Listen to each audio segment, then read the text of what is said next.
हरे कृष्णा। सभी भक्तों का स्वागत करना चाहेंगे हमारे साप्ताहिक भगवद गीता के 7वें अध्याय के चर्चा सत्र में। प्रारंभ करते हैं सर्वप्रथम प्रार्थना से। प्रपन्न पारिजाताय तोत्र वेत्रैकपाणये ज्ञान मुद्राय कृष्णाय गीतामृतदुहे नमः। ओम अज्ञानतिमिरान्धस्य ज्ञानाञ्जनशलाकया चक्षुरुन्मीलितं येन तस्मै श्रीगुरवे नमः। नमः ओम विष्णुपादाय कृष्णपृष्ठाय भूतले श्रीमते भक्तिवेदांत स्वामिन् इति नामिने। नमस्ते सारस्वते देवे गौरवाणी प्रचारिणे निर्विशेष शून्यवादी पाश्चात्य देशतारिणे। जय श्री कृष्ण चैतन्य प्रभु नित्यानंद श्री अद्वैत गदाधर श्रीवासदि गौर भक्त वृंद। हरे कृष्ण कृष्ण कृष्ण हरे हरे, हरे राम राम राम हरे हरे। हरे कृष्णा। तो पिछली बार हमने गीता के 7वें अध्याय के 11वें श्लोक के ऊपर चर्चा की थी। बलम बलवताम चाहम कामराग विवर्जितम धर्मा विरुद्धो भूतेषु कामोस्मि भरतर्षभ। तो भगवान कहे थे, हे भरतर्षभ, हे भरत वंशों में सर्वश्रेष्ठ अहम अस्मि, मैं हूं। क्या है भगवान? सर्वप्रथम बोले थे, बलवताम काम राग विवर्जितम बलम। बलवानों का बल मैं हूं, लेकिन किस प्रकार का बल? काम और राग से रहित बल मैं हूं। और दूसरा मुद्दा भगवान बताए थे कि भूतेषु सभी प्राणी मात्राओं में धर्म अविरुद्ध काम च, जो धर्म के विरोधी नहीं है वो काम भी मैं हूं। तो हमने विस्तार से देखा था कि बलवताम काम राग विवर्जितम बलम अहम अस्मि, बलवानों में जो काम और राग से रहित बल है वो मैं हूं, ऐसा भगवान कहे थे। तो ये काम और राग क्या है, इसकी परिभाषा हमने श्रीधर स्वामी के अनुसार देखी थी। काम करता है अप्राप्त वस्तु की इच्छा, जो रजोगुण दर्शाती है, और राग करता है जो अप्राप्त वस्तु है पहले से उसमें आसक्ति, जो तमोगुण दर्शाती है। श्री स्वामी इस प्रकार से और भी लिखते हैं कि सात्विकम स्वधर्म अनुष्ठान सामर्थ्यम अहम इति अर्थः। क्या अर्थ है इसका? कि जो सात्विक सामर्थ्य है अपने स्वधर्म का पालन करने के लिए, स्वधर्म अनुष्ठान सामर्थ्य, वो मैं हूं, ऐसे भगवान बताते हैं।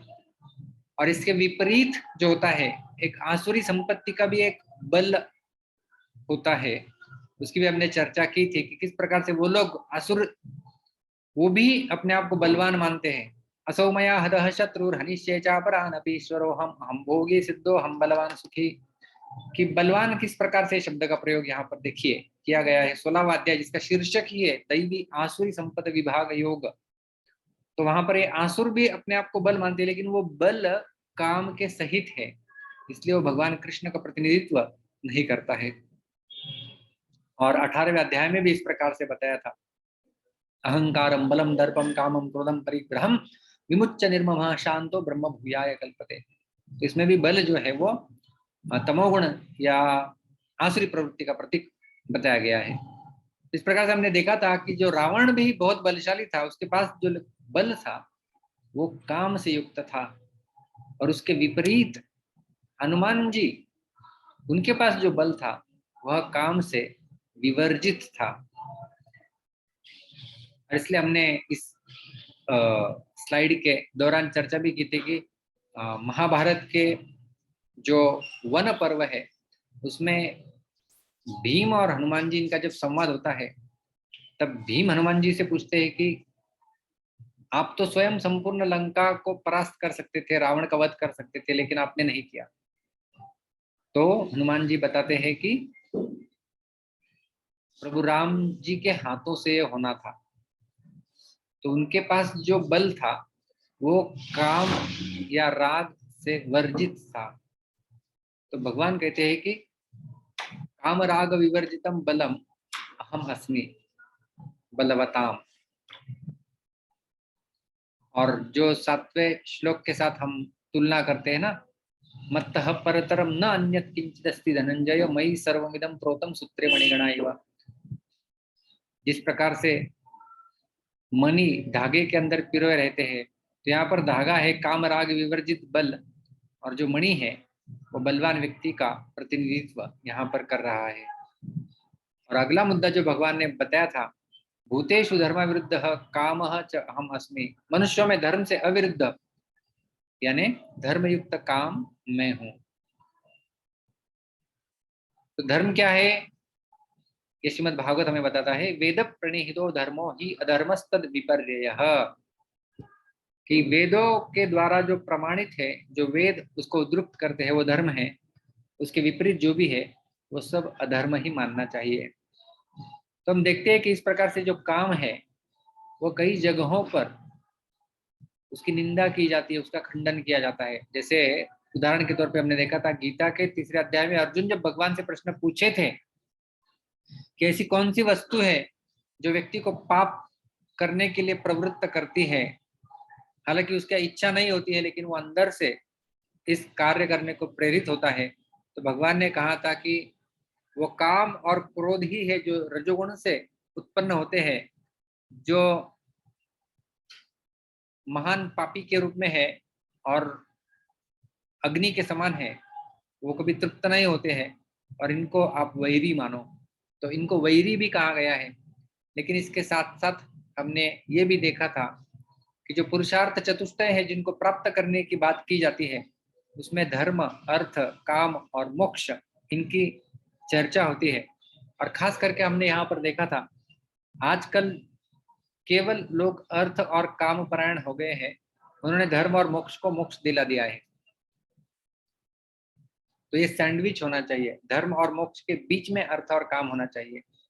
तो धर्माधिष्ठित अर्थ और काम की चर्चा होती है, क्योंकि वास्तव में ये काम हेय नहीं है जो धर्माधिष्ठित है। इसलिए हम लोग देखते हैं कि काम की प्रवृत्ति से अनेक प्रकार की कलाओं और कारीगरियों का विकास हुआ है। जैसे भरतनाट्यम लीजिए, या फिर कई शिल्प शास्त्र लीजिए। दक्षिण भारत में इतने बड़े बड़े मंदिर है, इतने बड़े बड़े बगीचे, भुवन बनाए जाते हैं, तो वो सब काम की ही तो पूर्ति है। लेकिन जब धर्माधिष्ठित है तब वह पूरक है, नहीं तो वह हानिकारक है।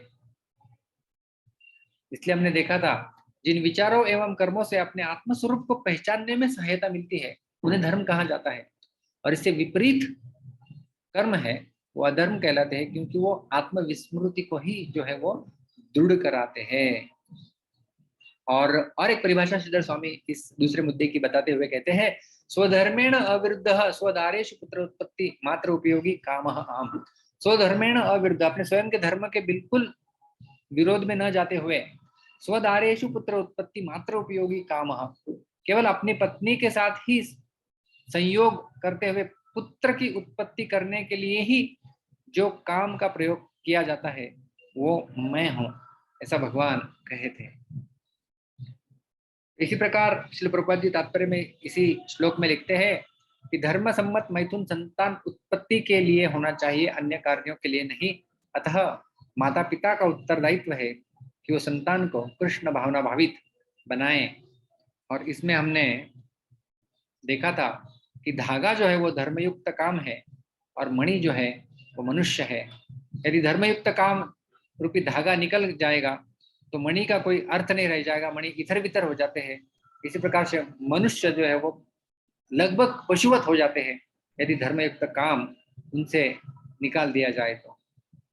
इस प्रकार से हम जो देख रहे हैं 7वें श्लोक में हमने देखा था कि भगवान कैसे श्रेष्ठ व्यक्ति है और उनके ऊपर कोई भी तत्व नहीं है। मत्तः परतरम न अन्यत् किंचित् अस्ति धनंजय, किंचित भी कोई वस्तु उनसे श्रेष्ठ नहीं है। और संपूर्ण जगत जो है वो सूत्र में मणियों के सदृश कृष्ण में ही पिरोया हुआ है।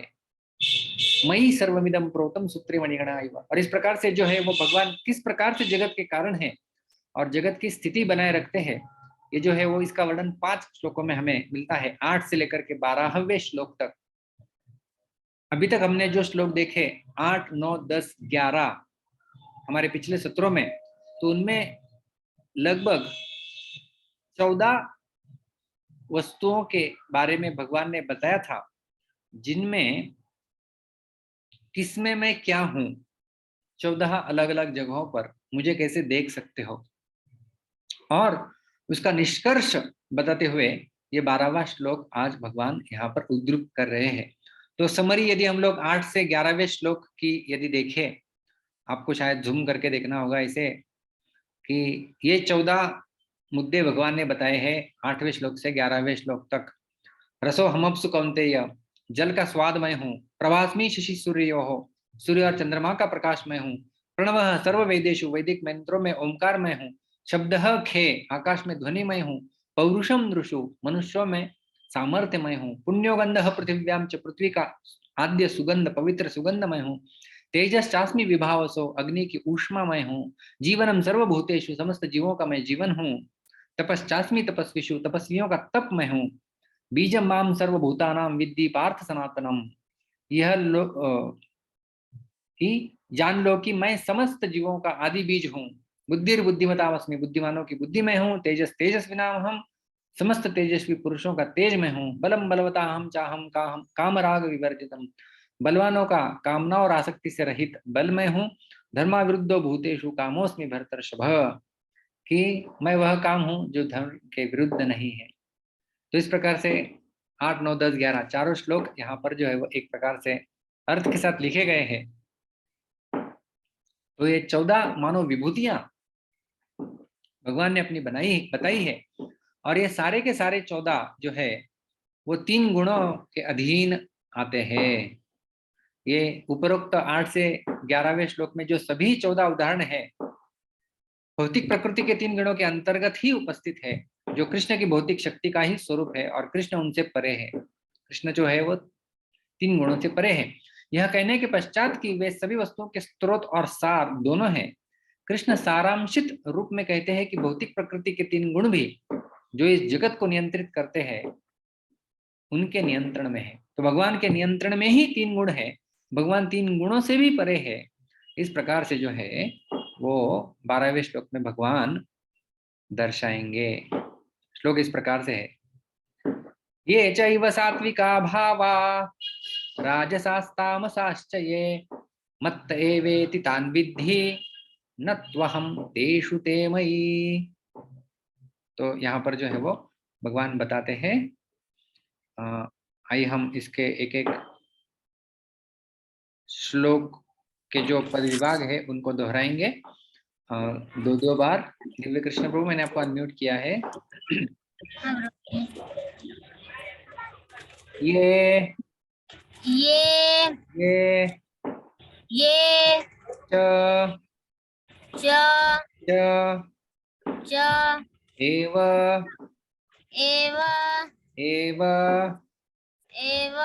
यहाँ पे जो है वो वृद्धि संधि होती है, चैव सात्विकाः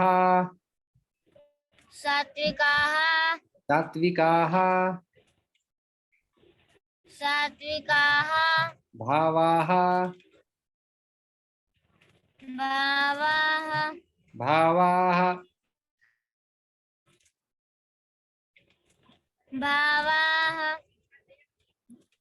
विसर्ग का लोप हो जाता है, सात्विका भावाः,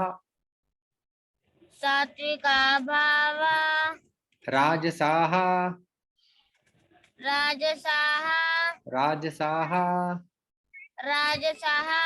तामसाः च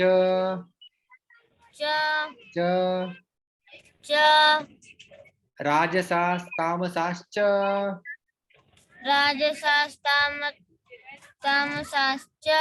ये मत्तः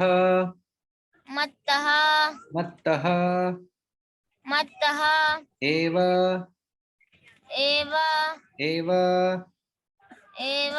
इति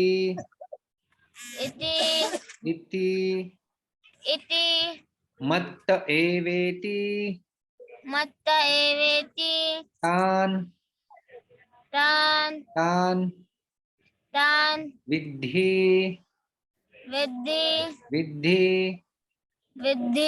न न न न तु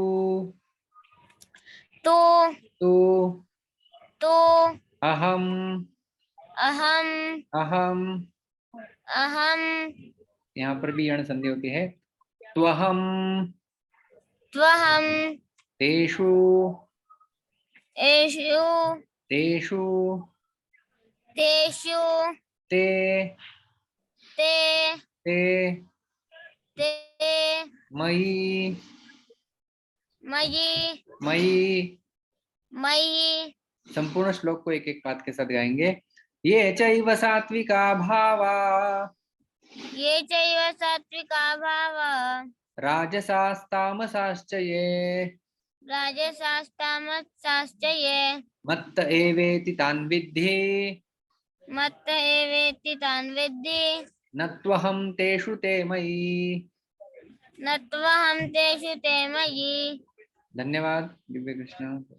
हरे कृष्ण धन्यवाद प्रणाम।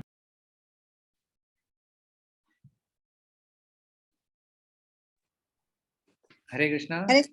हरे कृष्ण प्रभु जी, दंडवत प्रणाम। हाँ, मेरे पीछे बोलिए। ये चैव सात्विका भावा ये चैव सात्विका भावा राजसास्तामसाश्च ये राजसास्तामसाश्च वै मत्त एवेति तान् विद्धि मत्त एवेति तान् विद्वि न त्वहं तेषु ते मयि। न त्वहं तेषु ते मयि। हरे कृष्ण प्रभु जी, धन्यवाद। Thank you. आगे और एक हाथ ऊपर है। हरे कृष्ण प्रभु हरे जी। कृष्णा।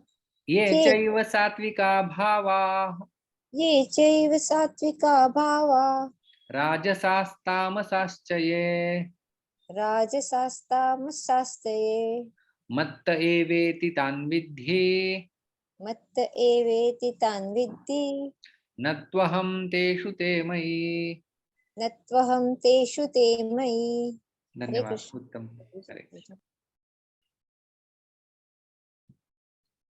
तो अभी हम इस श्लोक का अन्वय देखते हैं।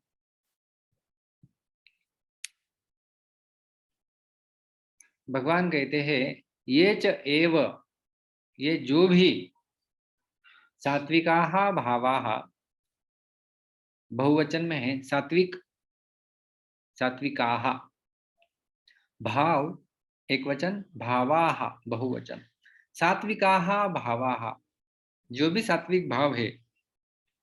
और उसके साथ साथ ये राजसाः तामसाः च, जो राजसिक और तामसिक भाव भी जो है, तान उन सबको मत्तः एव इति विद्धि, ये मुझसे ही आते हैं, मत्तः एव मुझसे ही आते हैं, इति विद्धि इसको आप जानो समझो।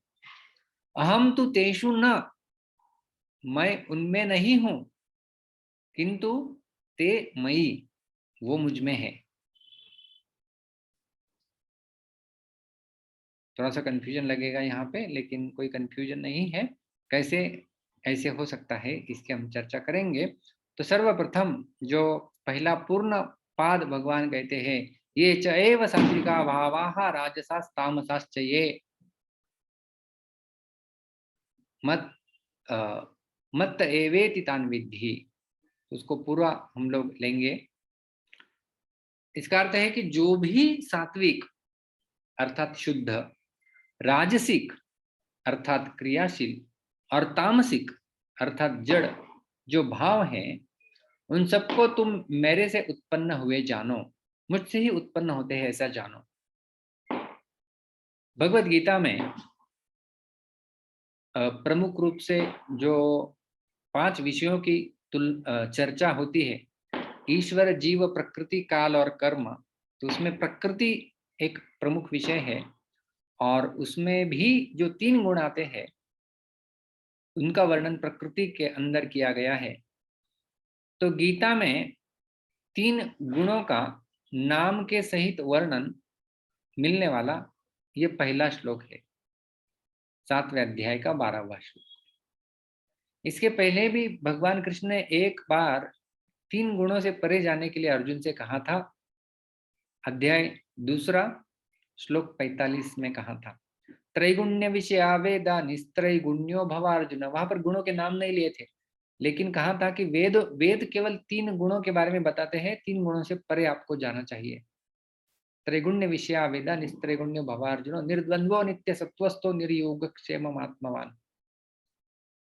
तो यहाँ पर 3 गुणों का एक पहला रेफरेंस मिलता है, और नाम के साथ सात्विक, राजसिक और तामसिक करके जो भाव है उनका वर्णन इस आज के श्लोक में मिलेगा। और फिर सीधा वर्णन आगे चल के जो 14वां अध्याय है गीता का, जिसका शीर्षक ही है गुणत्रय विभाग योगो नाम चतुर्दशोध्याय, वहां पर 3 गुणों की खास करके चर्चा करेंगे भगवान। लेकिन अभी भगवान केवल इतना दर्शा रहे हैं कि जो भी सात्विक, राजसिक और तामसिक भाव है वो सारे मुझसे उत्पन्न हुए हैं, ऐसा मानो, ऐसा इति विद्धि, इसे जानो। इसका तात्पर्य यह हुआ कि सृष्टि मात्र में जो कुछ हो रहा है, मूल में इन सबका आश्रय स्थान, आधार स्थान और प्रकाशक जो है वो केवल भगवान ही है। अर्थात सब भगवान से ही सत्ता स्फूर्ति पाते हैं। यदि भगवान नहीं है तो इन सब की सत्ता नहीं रहेगी। तो इन सब को जो सत्ता है वो प्राप्त होती है, इन सब का अस्तित्व हो सकता है, वो सबके आश्रय स्थान भगवान है। अभी ये जो भाव की बात कही गई है, सात्विक भाव, राजसिक भाव, तामसिक भाव, श्रीधर स्वामी इनका एक एक भाव का वर्णन करते हुए लिखते हैं उसका उदाहरण कौन सा हो सकता है। उदाहरण के तौर पे सात्विक भाव कौन से होते हैं? शम, दम इत्यादि। जैसे हम लोग देखते हैं शम, दम, तप, शौच आदि। आदि का अर्थ है इसमें सब आ गए उस पंक्ति वाले। शम दम मतलब इंद्रियों के ऊपर नियमन, अपने मन के ऊपर नियमन, ये हो गया शम दम इत्यादि, ये सात्विक भाव है। राजसिक भाव कौन से है? हर्ष, दर्प, दंभ इत्यादि, ये सब राजसिक भाव है। और तामसिक भाव कौन से है? शोक, मोह, भय इत्यादि। तो ये सारे तामसिक भाव है। तो सात्विक भाव भगवान जो कह रहे कि ये च एव सात्विका भावाः राजसा तामसाश्च, ये जो भी सात्विक, राजसिक और तामसिक भाव है उन सब की उत्पत्ति मुझसे ही हुई है, इति विद्धि, इसे आप अच्छे से जानो, समझो। इसका अर्थ हम ये समझ सकते हैं कि मनुष्य की दृष्टि भगवान की तरफ जानी चाहिए, उन सात्विक आदि भावों की तरफ नहीं। यदि उनकी दृष्टि भगवान की तरफ जाएगी तो वो मुक्त हो जाएगा, और यदि उसकी दृष्टि सात्विक आदि भावों की तरफ ही जाएगी तो वो बंध जाएगा। तो भगवान बता रहे हैं ना कि ये सात्विक, राजसिक जो भी भाव है वो मुझसे ही आ रहे हैं। तो हमारी दृष्टि मत्तः पे जानी चाहिए, न कि सात्विका भावा, राजसा भावा, तामसा भावा। लेकिन ये किनसे आ रहे हैं वहां पर दृष्टि जानी चाहिए। वहां पर यदि दृष्टि चली जाएगी हमारी, तब हम जो है वो मुक्त होने के रास्ते पे चलेंगे। लेकिन यदि केवल हमारी दृष्टि यहीं पर इन भावों के ऊपर अटक जाएंगी तो हम लोग द्वंद्वों के सहित रहेंगे और बंधन में सदैव फंसे रहेंगे। इसलिए हमारी दृष्टि जहां से इनका उद्गम हो रहा है वहां पर जानी चाहिए। और ये मत्तः शब्द, तान मत्तः इति विद्धि, ये जो भगवान कहते हैं कि इन सारे भावों को, मत्तः का अर्थ है मुझसे ही आ रहे हैं, केवल एव इति विद्धि, इसे आप समझो। इसी का प्रयोग और एक जगह पर गीता के, जिसे चतुश्लोकी गीता कहा जाता है, भगवद गीता का 10वें अध्याय का 8, 9, 10, 11 ये 4 श्लोक है। उसमें से पहला श्लोक 8वां, अहम सर्वस्य प्रभवो मत्तः सर्वं प्रवर्तते इति मत्वा भजन्ते मां बुधा भाव समन्विताः। अहम सर्वस्य प्रभवः मत्तः सर्वं प्रवर्तते, मैं सबका स्वामी हूं, सब कुछ मुझसे ही प्रवर्तित होता है, मुझसे ही आता है। तो सब कुछ मुझसे ही आता है, तो ये सात्विक, राजसिक, तामसिक भाव ये भी जो है ये मुझसे ही आते हैं। मत्तः, मुझसे ही सब कुछ आता है। और जैसा हमने इसी अध्याय में भी, इसी श्लोक में भी, इसी अध्याय के 7वें श्लोक में भी हमने देखा था, भगवान कहते हैं कि जो मुझसे सब कुछ आ रहा है और मुझसे ऊपर कुछ नहीं है, मत्तः परतरं नान्यत् किंचिदस्ति धनंजय मयि सर्वमिदं प्रोतं सूत्रे मणिगणा इव। 7वें अध्याय का 7वां श्लोक बहुत महत्वपूर्ण श्लोक है। भगवान कहते हैं कि भगवान यहाँ पर यदि है तो अहम सर्वस्य प्रभो मत्तः सर्वं प्रवर्तते, मैं सबका स्वामी हूँ और मुझसे सब कुछ आता है, तो भगवान से सब कुछ आ रहा है नीचे वाला। और मत्तः परतरम न अन्यत किंचित अस्ति धनंजय, मुझसे परतर, मुझसे श्रेष्ठ तत्व और कोई है ही नहीं। तो भगवान से ही सब कुछ आ रहा है और भगवान से श्रेष्ठ और कोई तत्व है ही नहीं, मतलब भगवान सर्वश्रेष्ठ हो गए। इसलिए गोविंदमादि पुरुषम तमहम भजामि, ब्रह्मा जी स्वयं प्रार्थना इस प्रकार से करते हैं। तो यहाँ पर हम लोग समझ रहे हैं कि मत्तः का अर्थ कि सब कुछ मुझसे ही आ रहा है, तो सब कुछ भगवान से ही आ रहा है और भगवान से श्रेष्ठ दूसरा कोई और तत्व नहीं है। और आगे भगवान कहते हैं कि अहम तु तेषु न, अस्मि जो है वो क्रियापद है, वो अद्यावृत समझा जाता है, हालांकि श्लोक में शब्द नहीं है। अस्मि का अर्थ है हूं, अहम तु तेषु न, मैं उनमें नहीं हूं, तथापि, तू का अर्थ है किंतु या परंतु या तथापि, ये सब मुझसे ही आ रहे हैं, तथापि मैं उनमें नहीं हूं, मैं उनमें नहीं हूं।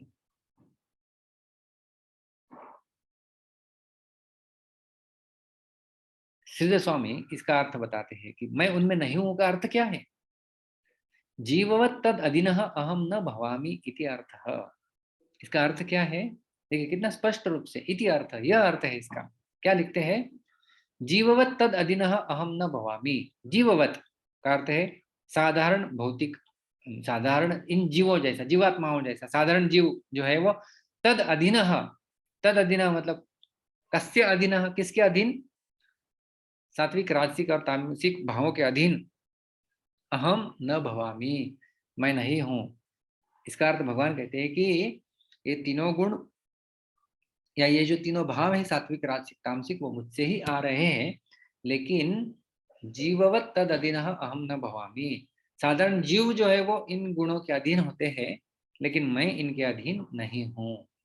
जैसे 3 गुण ही तो जो बांधते हैं व्यक्ति को। 14वें अध्याय के 5वें श्लोक में भगवान बताते हैं, सत्वम रजस्तम इति गुणाः प्रकृति संभवाः निबध्नन्ति महाबाहो देहे देहिनमव्ययम्। निबध्नन्ति बांध देते हैं, देहे देहिनम शरीर में इस आत्मा को बांध देते हैं। तो साधारणतः जीव इन 3 गुणों के अधीन होता है और इन 3 गुणों से ही व्यक्ति का जन्म मृत्यु का चक्र चलता रहता है।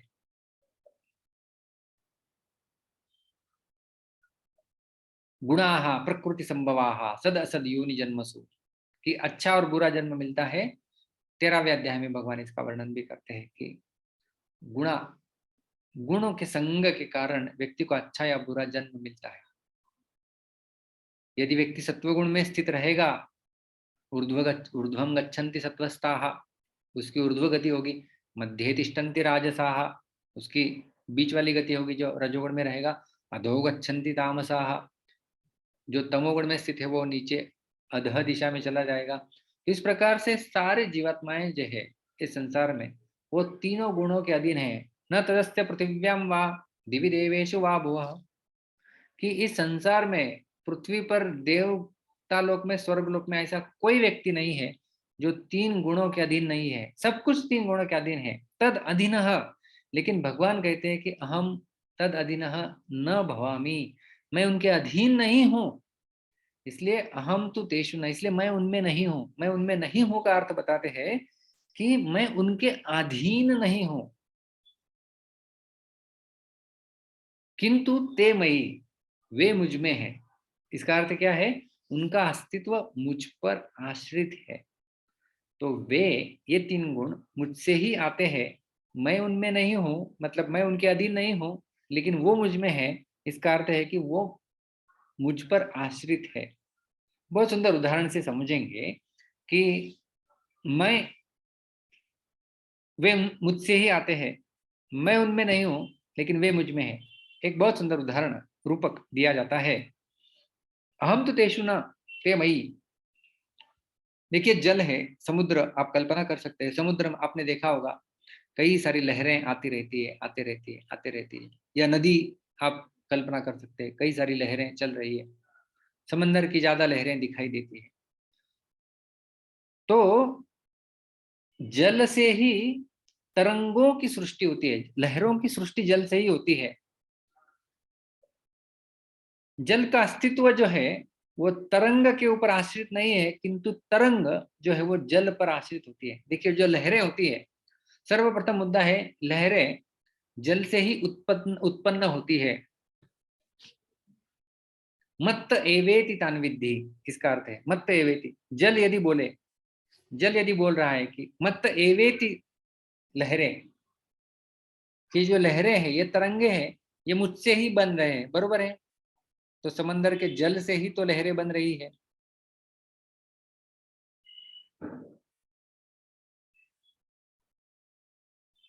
जो तरंग है वो जल के ऊपर आश्रित है, ते मई। लेकिन जल तरंगों के ऊपर आश्रित है क्या? जी नहीं, अहम तु तेषु न।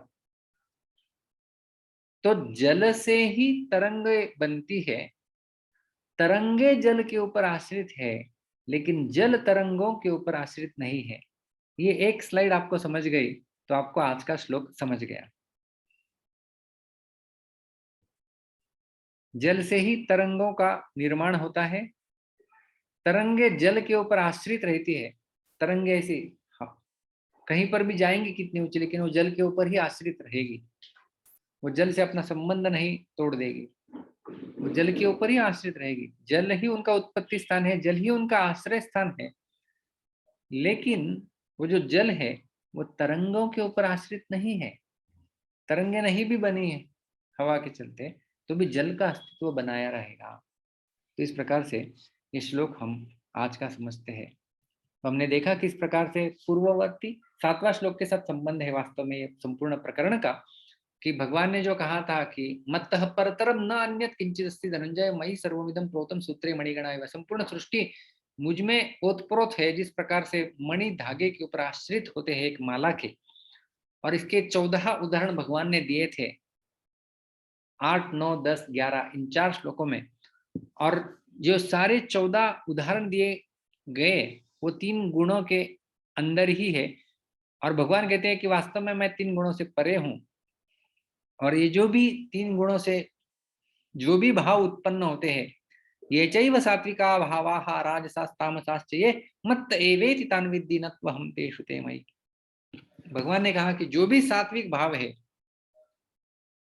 सात्विक भाव अर्थात शुद्ध भाव, शम दम तप शौच इत्यादि, जो भी राजसिक भाव है अर्थात क्रियाशीलता जैसे हर्ष दर्प इत्यादि, और तामसिक भाव जो भी है जैसे शोक मोह भय इत्यादि, ये सारे जो है वो तान मत्त एव इति विद्धि, वो मुझसे ही आते हैं ऐसा जानो। तो भगवान ही जो है वो उनके उत्पत्ति स्थान है। और हमने देखा उत्पत्ति स्थान के ऊपर यदि दृष्टि रहे, यदि हमारी केवल गुणों के ऊपर दृष्टि रहेगी तो हम बंधन में रहेंगे। जिनसे गुण आ रहे हैं उनके ऊपर दृष्टि जाएगी तो हमारे मुक्ति का वो कारण बन जाएगा। इसलिए व्यक्ति की दृष्टि भगवान के ऊपर होनी चाहिए, न केवल इन गुणों से उत्पन्न भावों के ऊपर। और भगवान कहते हैं कि अहम तु तेषु न अस्मि, मैं उनमें नहीं हूं। इसका अर्थ जो श्रीधर स्वामी बताते हैं उससे हमने देखा कि जीववत् तद अधीनः अहम न भवामि। साधारण जीव इन 3 गुणों के अधीन रहते हैं, लेकिन मैं इनके अधीन नहीं हूं। इसलिए अहम तु तेषु न किंतु ते मयि, लेकिन वो मुझ में स्थित है क्योंकि वे मुझ पर ही तो आश्रित है।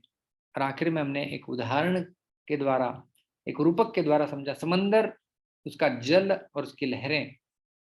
जो लहरें हैं उनका उत्पत्ति स्थान जल ही है। मत्तः एव इति विद्धि, वो मुझसे ही आ रहा है ऐसा समझो। लहरें जल से ही आ रही है ऐसा समझो। लहरें जल के ऊपर आश्रित है, ते मयि, किंतु जल लहरों के ऊपर आश्रित नहीं है, अहम तु तेषु न।